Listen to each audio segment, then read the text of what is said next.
ফেব্রুয়ারি বা এপ্রিলের মধ্যে নির্বাচনের পরামর্শ জামায়াত আমিরের। বিস্তারিত দেখুন অগ্রযাত্রার ডেস্ক রিপোর্টে। জাতীয় নির্বাচন আগামী বছরের ফেব্রুয়ারি বা এপ্রিল মাসের মধ্যে করার পরামর্শ দিয়েছেন জামায়াতে ইসলামীর আমির ডাক্তার শফিকুর রহমান। শনিবার সকালে রাজধানীর মগবাজারে আল ফালা মিলনায়তনে জামায়াতের জেলা ও মহানগর আমির সম্মেলনে এ পরামর্শ দেন তিনি।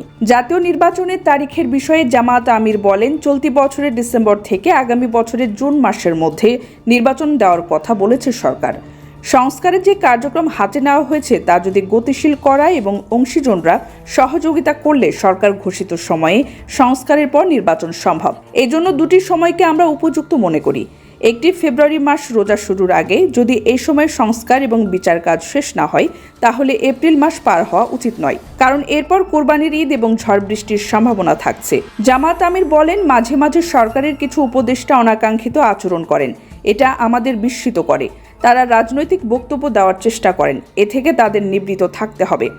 একটি সুষ্ঠু ও বস্তুনিষ্ঠ নির্বাচনের জন্য জাতি অপেক্ষা করছে জানিয়ে তিনি বলেন, পেশি শক্তি ও কালো টাকার প্রভাব থেকে মুক্ত করতে হলে পিআর পদ্ধতিতে নির্বাচন দিতে হবে।